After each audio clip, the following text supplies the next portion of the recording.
And then we're live. What's going on, everybody? Welcome back to Wolf. It's good to see you all here. Excited to be chatting here with Joseph from MILO. As you guys know, they're in lots of our Bitcoin spaces. And yeah, dude, I mean, it's every single time. It's not a Friday. They're always like, is Joseph there? It's good. Joseph they always have a couple extra questions, and especially as we come up here on the end of the year as well. I've got some questions on how it looks like especially for Bitcoin mortgages and how it looks like on the business side. But I mean, all sorts of conversations coming around the price of Bitcoin. I mean, everyone zoomed in on the price of Bitcoin. The Squawk Box called in Anthony Pompliano. They're like, listen, we need answers. What's going on? And the fundamentals really haven't changed. And so a lot of people are looking forward to 2026. A lot of people are saying we're going to have the money printer, but then we have an equal amount of people saying, hey, this historical data. I mean, and so anyways, it's a crazy time to be alive in Bitcoin land. It's great to have you here, Joseph. How's it going, man? Happy Monday. It's great. Great to be here again. It's always fun chatting with you. I wish it wasn't only just on Fridays on my end, right? Hopefully, but you guys do a great job with all the spaces. So there's been some really good ones. The one this last Friday that was a marathon, right? That was a long one. A lot of guys rolled through that one. So you guys are doing an awesome job. Yeah, I appreciate it, man. Yeah, the crazy spaces. A lot of people are excited, and trying to figure out what the heck is going on. But anyways, I'm curious. So we're talking about Bitcoin mortgages. Obviously, that's what you guys are doing at MILO. Talk to me a little bit about how it's been the last few months. And I'm very curious to kind of get your thoughts on how they usually shape up and how people think about it towards the end of the year. There's also taxes in a few months as well. So I know that's something that's in the back of people's minds as well, too. So. Yeah, I mean, I think from what we've seen is that progressively through the year, we've gotten busier and busier, right? With more people basically reaching out and the inbound. We really try to do a lot of things from an organic perspective, right? We want to know how people feel about our product. We want to talk to them. We want to, be able to, tell them how it works. And then, more importantly, how we can make it better, right? I think that for us is the biggest thing, right? Rolling into next year is that what are the things that we can improve on? And, I think situations like last week where, a lot of people sort of looking at their collateral go down for some of their loans, because we've got both our mortgage product and then our loan product, where if you think about our mortgage product, the drawdown can go down a lot, right? So like that's a product that has never experienced any margin calls at all. And then you look at the loans, which a lot less drawdowns, right? Where now people have had to post more collateral, but fortunately, from what we're seeing is that our clients want to continue to hold their Bitcoin, and no one's had to get liquidated. And I think that's one of the things that we really pride ourselves on, is being high touch, reaching out to our customers, right? Trying to work through these things, which is very different than some of these, more DeFi lending type protocols where once you get to certain levels, right, you're just going to get liquidated. There isn't hey, I'm just trying to get back home, trying to get to my cold storage, right? I'm going to take care of it, right? I'm going to move it over, right? That element where we do have a lot more flexibility with our clients to make sure that they don't lose their Bitcoin, right? That's never the intention. Yeah. But seeing some of that, right? So I think that, riding through the year with a lot of excitement through the summer, and then here, right, experiencing a little bit of the volatility that comes with Bitcoin, where it's never up in a straight line, where you do get these pullbacks. And sometimes when things are feeling really, really good, that's generally when you get them, and it gives you a chance to reset and buy some more Bitcoin and reload, and then hopefully get another run. I think from my end personally, I don't have a target where I would sell. So it's an interesting thing, right? Where you it doesn't matter how quickly it goes up because you're not selling. It only really matters if it's going down, because you can buy more. So that's the only thing that I can actually take action on. And so I think these are the environments where being able to stay close to our clients and help them out, and then at the same time, hopefully pick up some Bitcoin at lower levels. Definitely. And I'm curious, what are some of the bigger questions people have? Maybe you could clear up the questions that people have around liquidations and how to think about that with mortgages. And so people are getting into a loan, maybe they get in at higher prices and then we end up dropping down. Like, what does that actually look like practically? Yeah, I think there's a big misconception around the crypto mortgage product, where the assumption is that if you don't make a payment, or basically if the collateral goes down, you're going to lose both your house and your Bitcoin. And it's actually the opposite, right? If you think about a regular mortgage where you can't make payments, you put a down payment, right? You put 20 or 30% down payment up front. And if you can't make payments, then the first line of defense for a lender is to foreclose. There's no plan B, right? They're trying to get their money back. In our case, right, our situation is, the elements of like someone not making payments and the collateral and the margining are two different things. So if you think about it from the perspective of someone not being able to make payments, because we have the Bitcoin, we can sell a little bit of Bitcoin and make sure that they remain current, which means we don't have to foreclose. So there's no situation there where they could lose their home, right? Because they've got Bitcoin, right? So that improves, I would say, the legacy mortgage structure. And then on the other side, right, thinking about collateral management and margin, where if the value of the collateral drops 65%, right, so that $1 million of collateral goes down to 350, then at that point in time, they would have to post more, or they could reduce their loan balance. Or the third option is we could liquidate a portion of the collateral and bring down the combined loan to value, right, of the so I think that those are the things that allow the customer to have multiple options, right? It's not our position to figure out how they're going to remedy it. It's really how do we alleviate a situation which is not the one that we want anybody to be in, which is the value of their collateral has gone down. Now, in a situation where they can't post more collateral, they can't, reduce loan balance, then we're going to bring the loan level down. Right? We're going to turn that into basically equity in the property, and we're going to bring down that loan to value. And at that point in time, as long as they continue to make payments on time, there's no risk to their home, right? So it's really sort of this cascading aspect of deleveraging for the client and giving them lots of options along the way, just like what the product does at the onset, which is giving you time and optionality to keep your Bitcoin, and hopefully it continues to appreciate and buy a home at the same time, right? On the other side, it's the same concept, right? We're giving customers lots of options, and our intention is never to have them sell their Bitcoin. Yeah, and so the term rehypothecation comes up all the time. Anytime there's lending involved or basically anybody holding your Bitcoin other than yourself. For the beginners out there, and they hear, depending on where they're brought up, I guess, in the Bitcoin conversation, sometimes it's arch self-custody only people, and then sometimes it's more just about price action and buying into the right asset, and a lot of people choose Bitcoin for that. But talk to me a little bit about rehypothecation. There's obviously lots of competition out there that's not that is rehypothecating, and they're taking the Bitcoin and doing whatever the heck they're doing with it. Talk to me a little bit about how you guys handle it, and maybe there's some differences there. Yeah, I mean, I think there's a lot of differences, like you pointed out, right? Different lenders have different ways of thinking about risk. I think the concept of rehypothecation is not something that we do, right? We hold Bitcoin, it sits there in cold storage, right? We've got multiple custodians, and that's how we sort of manage our clients' collateral, which to us, right, is a liability, so we can't take any risk with it. I think that the thought of rehypothecation was really the thought that that's what impacted a lot of lenders in the past, and it did have an impact on it. But I think it was broader business decisions, not just one decision, but how they thought holistically about their business and what they do with the collateral, and lending on an under collateralized basis, which basically blew up their balance sheet, where that aspect was a really big issue, right? If you think about the concept of rehypothecation, right, and the concept of the stocks and other assets, right, that are massive markets, right, trillions of dollars in size. The idea of basically posting your stocks, let's say it's your Apple stock, with your private banker at, name your institution, they're going to turn around and they're going to lend that position to someone else. The difference is there's going to be ample enough collateral and cross collateralization that even in the event where that person can't make a payment, right, that other institution, there are things like ISDA and more institutional types of agreements, which basically allows you to basically work it out. So you've never really seen an issue with rehypothecation in traditional markets. But you fast forward to crypto markets, and there's this misconception that rehypothecation is the reason why all these companies failed. And in reality, it's because they lent out on an under collateralized basis and blew up their balance sheet, right? So that is, I think, probably like one misconception. Now, I think from the perspective of a consumer's perspective, right, you would rather someone not rehypothecate your collateral, that they have in fact and continue to hold your collateral. But there are certain places that might give you lower rates or different terms because they are doing that because they have the ability of generating additional income on your Bitcoin, and that allows them to basically pass on some of that rate to you, right? I think there's been some newer players come into the market, right, promising certain things that don't exist naturally in the market because they're below the cost of capital, right? I think it lends the question of how is it possible that someone can lend to you at rates that are not natural in this market, right? That those levels don't exist. If they did, then we would all be lending at those rates, but they right, don't. Exactly. So clearly something else is happening. And when something else is happening, I think consumers should ask their questions. I think from our side, we've always been really transparent. We have a cost of capital.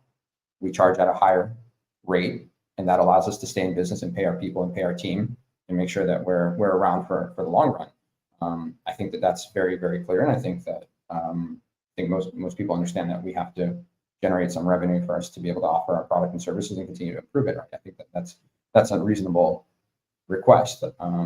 Now, when people are doing things that are below, I think that's when I think all of us that have been doing this now for a while, we'll raise our hands and say, well, what's the objective here, right? Like in lending, it's not one of those things where you acquire customers and you charge a lower rate and you lose money on every single loan and you hope to make it up in volume, right? Like it's just not that type of product, right? Like there isn't that aspect in lending. So when someone's doing that, right, that subsidy is coming from somewhere. And generally history has told us that when that's happening, right, example, Celsius, right, lending out 1% and 2%, something else is happening. And there's probably more risk than you may want to take. It doesn't matter what the rate is. Well, what are some of those numbers like where people should say, wait a minute, I should triple check everything under the hood here? And like for those other companies, like is the right way to go about that just like deep diving into the website? Like, is it worth calling the team over? Like, how do you even know you can trust some of these companies? I mean, I feel like it's probably company to company, but yeah, look, I think it starts with team, right? So I think you need to look at the team and say, what are their backgrounds, right? Do they have an understanding of finance? Do they understand of capital markets? Do they understand the elements of like compliance and regulatory side? So that's one. Two, which is a really important one, are they licensed, right? Do they have licenses, right? Getting a license is very, very difficult, right? We've got 11 of them, right? Getting licenses in states like California is incredibly tedious. It takes over a year to do that once you've been in business. For a lot of these states, it requires you to have surety bonds, insurance, right, on issues, right? And if you're licensed, you need to have fidelity bonds and errors and omissions policies, which cost, tens of thousands, if not $50,000 in costs, right? We have over $500,000 of compliance and legal and regulatory costs every single year. If we had the option of not doing that, we would rather not do that. So then when we see lenders that are coming into the space that are not licensed, that are not basically going through that scrutiny, that are not reporting to the state on a state-by-state basis every single quarter, and are not audited, because you have to be audited to be able to, your financials need to be audited to be able to renew your licenses and stay compliant on every one of these states. You have to disclose how many people have applied, how many people have you turned down, how many people have gotten loans, how many loans are you servicing, right? There's a lot of cost around that. So I see some more recent entrants into the market that don't do any of that, undercut the market and say, here, we're doing a great job, when you say, no, you're not. What you're doing is you're cutting corners. You're changing, what you need to be doing because you have spoken to legal and counsel, and you're choosing not to do it. And I think that that's, in a way, that's very fraudulent, because you're risking your solvency amongst your customers' assets that they're posting with you, that in the event of you getting sued or you getting an issue from a state or being subpoenaed or having some type of Wells notice, you're going to basically withhold customers' assets in that, because you're going to shut everything down. And I think that that's incredibly irresponsible. And so that's why I view licensing as a really, really, really important one, because the bar to continue to do that year in and year out is very, very high. In every state is different. So you can't sort of do licensing, right? Like you have to get to doing it, right? Just like with compliance, right? You can't sort of do it. Like, no, you need to do that, right? We've been audited countless times by different states, and I've always basically come out on the other side in a really, really good position, primarily because we took it very seriously from day one. And so I would say that's the second big element, right? Is making sure that you're insured, that you're licensed, because it has so many things that you need to comply with to be able to get licensed and stay licensed. And then the third one, right, is just understanding capital, right? Capital markets. Like, where do you get your capital from? If the cost of SOFR is 4% and whoever's giving you that capital needs to make 2-3% on top of that, you're going to be at 6 or 7%. And then you have to make some money on it. So add another 1 or 2% on top of that. You're going to be 10s and 11%. So when someone comes in at half that, either they're not making money, either they're doing something with your Bitcoin, either they're selling your Bitcoin, either they're doing some type of subsidy, which won't last very long. So it might be very promotional, right? To try to create some vanity metric for investors. So you might be able to get a bunch of movement. And then when you go back and then you realize, no, the rate actually changed on me, where now it's very, very different than what I thought it was. Or the conditions are very, very different, where there's a lot of this bait and switch. I think that those are the things that, to me, are like the three big things that consumers should just monitor. And again, like, we all want to pay lower rates, again, including us, of course, capital, right? If we could, then we would, and we pass it on to the customer. And at some point, right, rates will be lower. But I think that those are the things to just keep in mind when things are too good to be true or sound too good to be true. they generally are.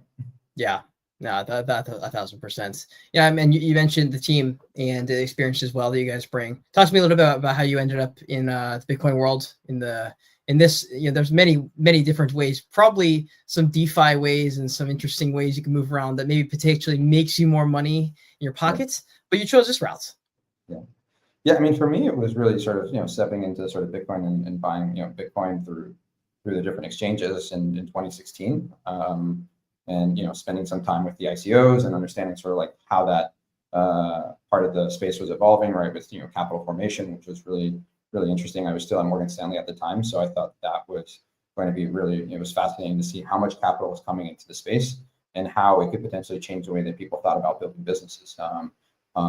By offering tokens that could incentivize and reward their ecosystem, right, and build a community around that. So to me, that was kind of like the first thing that really got me excited. And then, as I continued to basically buy assets, which, I've never sold, any of the stuff that I bought, primarily just because, I still believe in the broader ideas around a lot of these things. And I have personally found that in order for me to track something that I don't own, I generally tend to forget about it.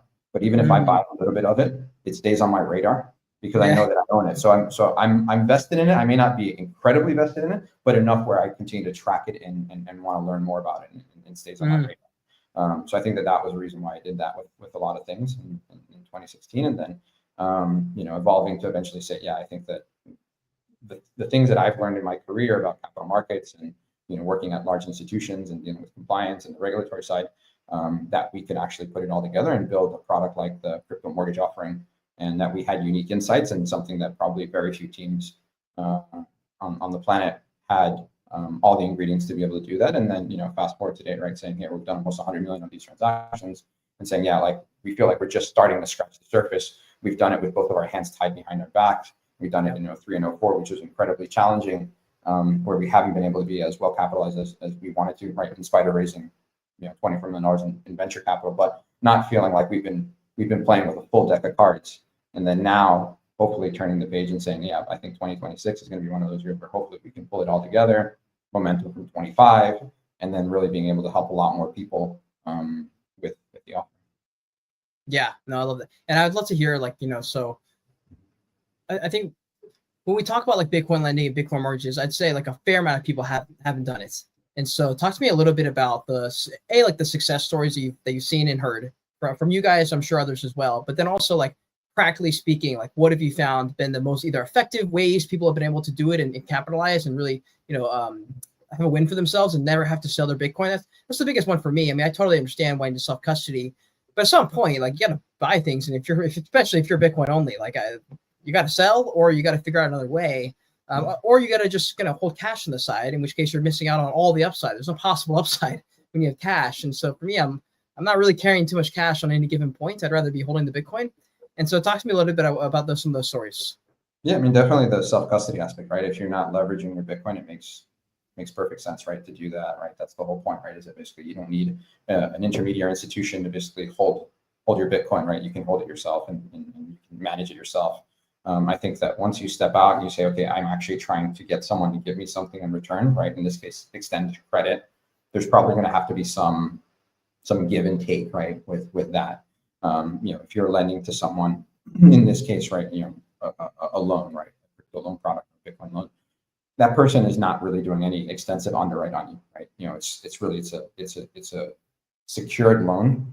Here's $200,000 of Bitcoin. I need 100,000, and I need it really, really quickly. And I'm not going to ask you a lot of questions, other than the basic things you need to do, like KYC and AML, right? So with our crypto loan, right, like our SLA, right, is that if someone applies today, they're getting their money today, right? So for us, that's really, really important. So for some people that need liquidity really quickly, it becomes a great option for them.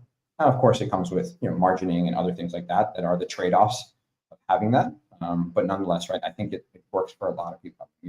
We've done this for people that have been buying land, home improvement, buying certain properties that we may not be able to finance, or some properties that might be a little different.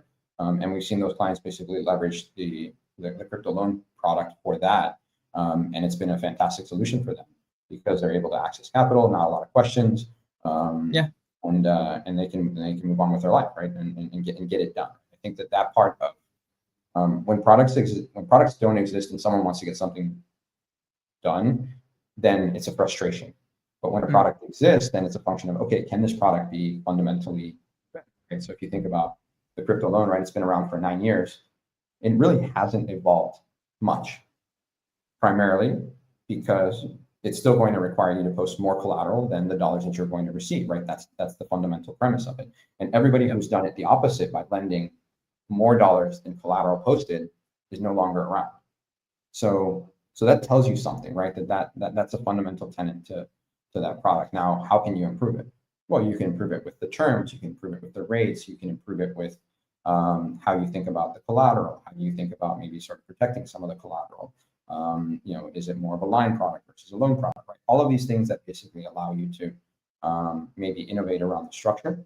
I think that's interesting, but a lot of that defaults back to the regulatory side on a state-by-state basis, because there's a lot of things that a lot of us have come up with on whiteboards only to get shut down by our legal teams and compliance teams saying, you can't really do that. You could, but this would need to change. And then you kind of put it on in the box and you say, hey, like you probably need to wait a little bit for this one, but hopefully when the world changes, we'll dust it off and bring it back out, right? And help customers. So, I think I probably have at least 6 or 7 ideas like that. A lot of people have said, here, well, you should do this, you should do that, but we're just not there yet, right? And a lot of that is rooted in where we get our capital from, right? Banks lend to us, we have different relationships with them, and then things are out there like Basel, which hopefully gets pushed away and allows crypto and banks to potentially come into the space and lend to institutions like us, and then hopefully allowing us to scale and do it at even lower rates. So I think that those are the things that are coming, but it's a function of like where the world is at that point in time. On the crypto mortgage side, that's where we have a lot of really cool stories. I mean, I think that's the one where we've just seen so many successes by people basically buying real estate and having it appreciate, not put any money down, put Bitcoin, have their Bitcoin appreciate, and be in a really, really good situation. And I think that those are some of the things that we're working on, right? Like we've got these internal calculators where you can put, how much is Bitcoin, how much do you think Bitcoin's going to be worth, how much is the property going to be worth, and all these sort of variables. And just about in every single scenario, as long as you think that Bitcoin is going to be worth more in the future, it never makes sense to sell any amount for neither the down payment nor to fully pay off the home, because you pay so much upfront in taxes, right? In capital, like that eats up so much of it, right? Where you have to pay all of that, right? So like if you were to buy that $1 million home, you're going to pay 30% in taxes. So it's not a $1 million home; it's really a $1.3 million home. So you're going to spend a lot of time trying to negotiate with that seller, yet you're going to pay 30% more on the home right off the bat. So things like that, where you don't really think about it, but then you say, okay, well, fine, that's one point. Yeah, but what if that Bitcoin is no longer worth $1 million, where it's worth 2 million, 3 million, 5 million, right? And there's lots of people that have those stories out there. Then now it's even more painful, right? So fortunately, from when we started lending, which was when Bitcoin was 40 and all the way down to 20 to 15, right?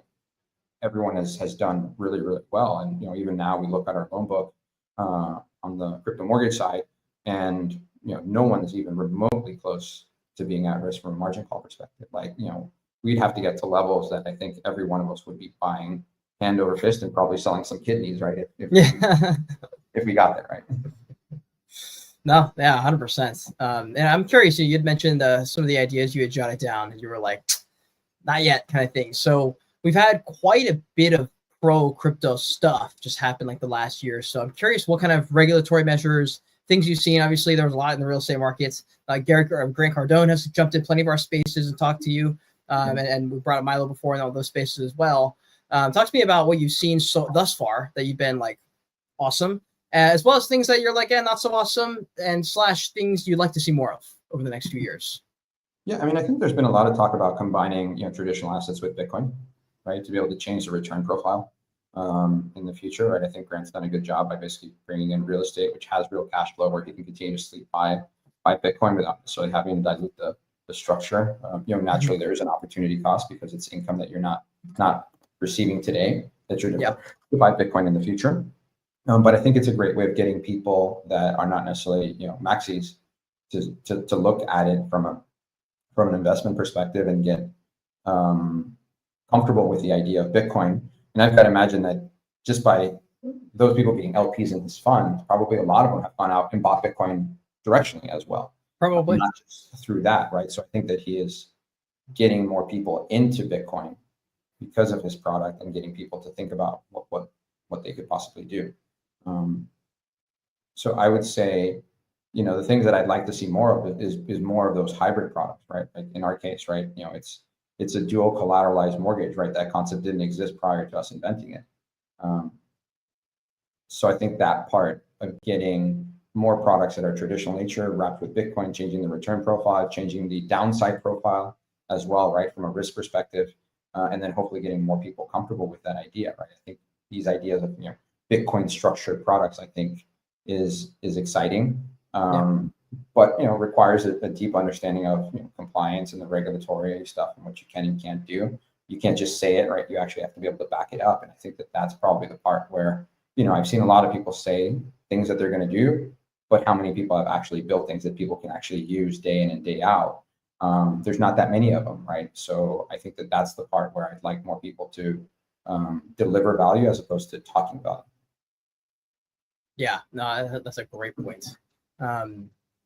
Yeah, I like that. I was at a couple of different panels last 2 months, and that question had come up, like if people were impressed or if they were like, eh. I mean, it's been unprecedented what we've seen. I mean, I have never seen an administration, take interest and even buy into American companies. We've seen all sorts of companies come from out of the, international and be like, yeah, I'm going to try my hand in the United States and see how that goes. There's been a lot of development going on, and as well as the stable coins. It's just like you just see things being built in this industry. And I remember Kathy Wood a few weeks ago was like, hey, like I didn't realize all this attention was going to come to stable coins. And she was like, I'm going to lower my cost basis for Bitcoin potentially. And I was like, but everything they build for stable coins, they're going to build for Bitcoin. And Bitcoin, you have the upside. Like the stable coins are flat as they're supposed to be. But Bitcoin has like the upside collateral of like the, dark side talks about the crack out boom that could always happen. But also there's just this, it's like, there's just not that many assets. The fact that you can now make synthetic gold and it's identical to gold, you're like, guys, the numbers are shrinking with the amount of assets that fall under this category here. It probably makes sense that as people more and more people find out about it, the asset will continue to be of interest, at least to the newer generations. I mean, they're looking at Robinhood and, they're looking at NVIDIA, they're looking at Bitcoin, they're looking at these things. They're not looking at these old stocks. They're not like, I mean, they're looking at like what's hot. No one's buying Altria or, they really aren't. Like these old, school of utilities and companies that are out there, right? Like, have you been surprised at like how, I guess, like what's your take on how the investing world has sort of adjusted and changed? And you've been in this industry for a long time, and so you've seen all these things come and go. Yeah. I mean, I think the biggest thing is just sort of like the traditional industry, like broker dealers, are moving more towards crypto and tokenized assets, and then the traditional sort of crypto players also having to basically reframe things and move more towards the other direction, right? Of sort of like converging somewhere in the middle. And I think that part of like, what is it going to take to build real products that people are really going to use, right?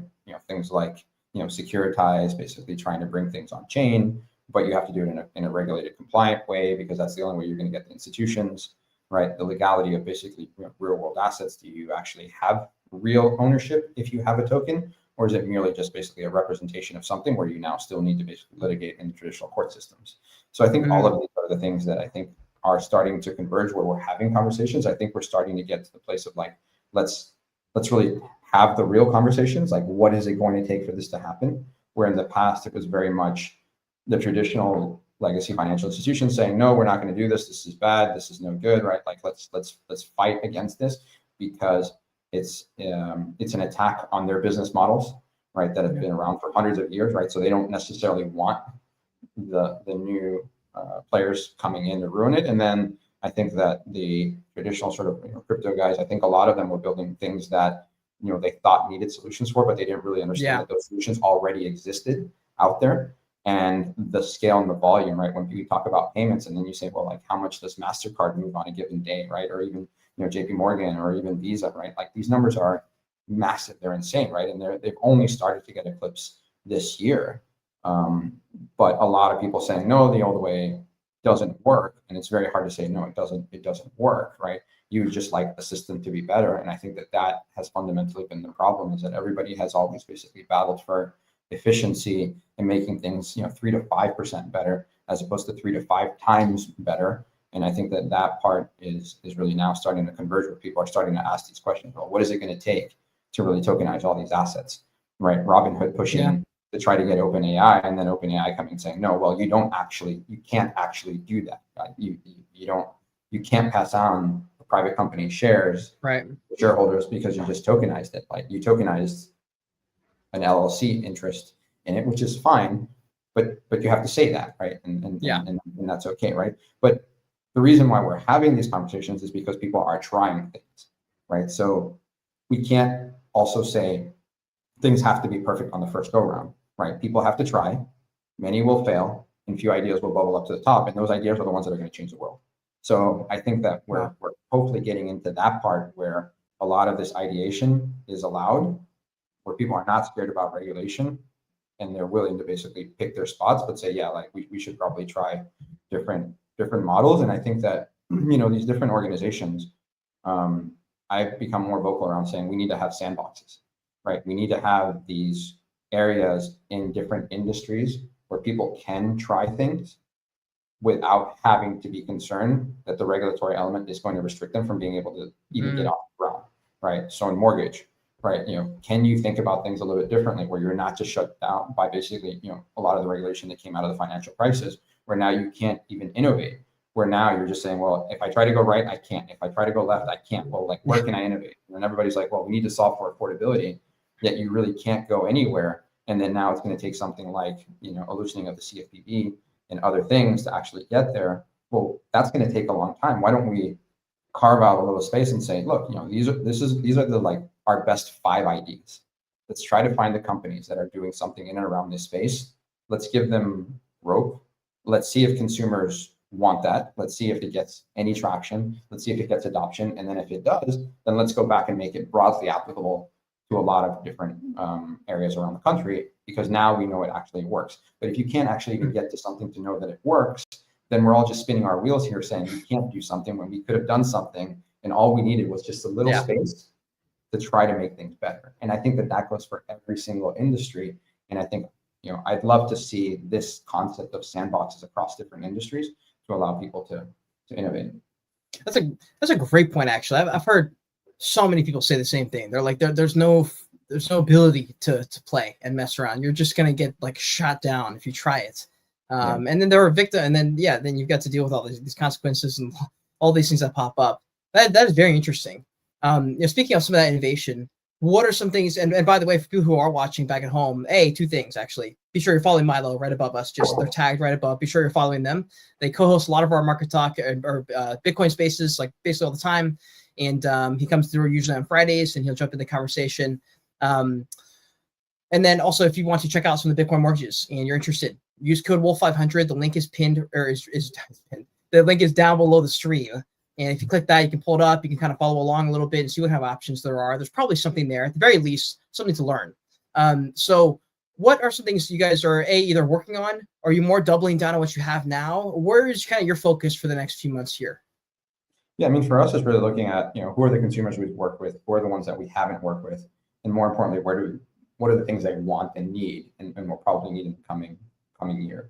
So we're spending a lot of time around that, right? I think for us, it continues to think about, we have lots of people that have come to us with Bitcoin. We know they want to transact, but why are they not transacting? What are these elements? And the reality is that rates are high and home prices are high as well. So that means the monthly payment is going to be high, right? So like, what are the things we can do to try to alleviate that for them, right? With lower monthly payments. I think rates are naturally going to go a little lower. They're not going to be significantly lower, but really trying to educate them around, potentially, shopping smartly, right? Finding homes, not being afraid to basically put a low bid, right? The worst thing they can say is no. And then probably call you back 3 months later and say, hey, can we meet somewhere in the middle, right? For that purchase, right? On that home. So I think a little bit of that, but, just thinking about the product and, what are the ways that we can alleviate some of these pain points, right? For some people that want to buy more Bitcoin, how do we help them with that when they've got a bunch of equity in their homes, right? Can we build a product that we think actually makes sense for them in that aspect, right? Things that are not just things that basically take a lot of their equity and make it really really expensive, and the payback period is really really high, and that may not make sense, right? I think a lot of people like to go to no payment options, but sometimes making a small payment monthly, even if it's less than the current monthly payment, might be a better option because you're not amortizing that into the loan, right? So there's all of these different ideas that we're looking at. And then I think spending time with people that are applying and even the people that are not working with us today, what do we need to do to potentially work with you? How do we build a better product for you?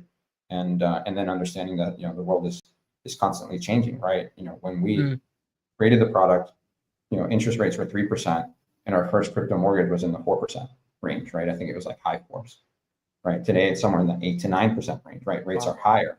Obviously, the needs of the product when rates were 4% are very different when the rates are 9%. So staying nimble with the offering, right, and continuing to change it and see who are the consumers that are actually transacting, who are the people that actually need the product, and then how do we make the product something that is more applicable for them and their needs. Very nice. And then also another thought that I imagine most people wonder as well is if they're like, hey, I need the Bitcoin back, I'm ready to retrieve. What is that process like? Is that relatively quick? Does it take a few days? How's that process? Yeah, I mean, generally because we have basically the Bitcoin in cold storage, we have a pretty extensive process internally, which means we pass on something similar to our clients, right? When someone basically when we need to return collateral, right? They need to basically provide an address, right? They need to sign a DocuSign, right? We need to do an attestation, making sure that in fact it is our client, right? We want to verify. We don't want anybody potentially getting access to our customer's account and asking for Bitcoin and it's going into the wrong place, and ending up in the wrong hands. So we want to that's where we view the most amount of risk, right, within the business, right? So that's where we spend a lot of time thinking about, well, what are the ways that we could basically create a more secure process to return collateral, right? Everybody wants to get their collateral back quickly, but at the same time, quick and in the wrong place is not ideal for anyone, right? So we want to make sure we have those videos, and then we have to do the same thing on our side, right, to get things out of storage and be able to return collateral. But the way we've always thought about the collateral is it doesn't belong to us. It's our client's liability.